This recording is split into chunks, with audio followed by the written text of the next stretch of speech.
Hər vaxtınız xeyir. ABŞ prezidenti Donald Trump İranla bağlı davam edən hərbi əməliyyatlara dair son açıqlamasında bildirdi ki, Amerika qüvvələri cəhbədə çox uğurlu nəticələr əldə edir. Prezident görülən işləri 10 ballıq şkala ilə qiymətləndirməyə mümkün olmadığını deyərək bu əməliyyatlara təxminən 15 bal verdiyini bildirib.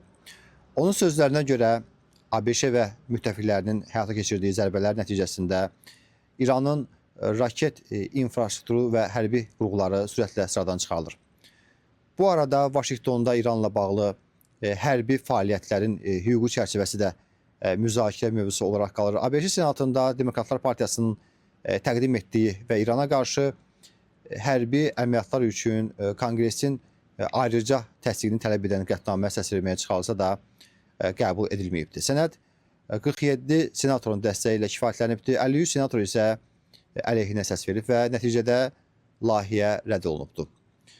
Maraqlıdır ki, qətnaməni dəstəkləyən yeganə respublikaçı senator Rand Paul olubdur. Eyni zamanda sənədə qarşı səs verən bir demokrat senator da olubdur.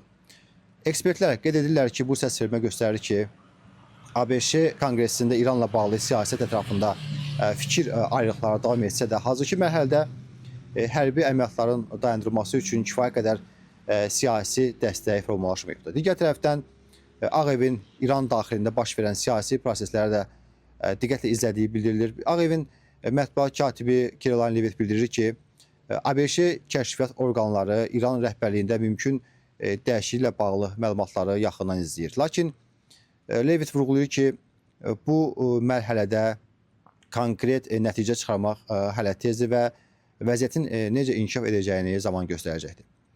Beləliklə, Vaşinqton həm hərbi əməliyyatların gedişini, həm də İran daxilində baş verə biləcək siyasi dəyişiklikləri paralel şəkildə izləyir və bölgədəki vəziyyət hələ də son dərəcə dinamik olaraq qalır.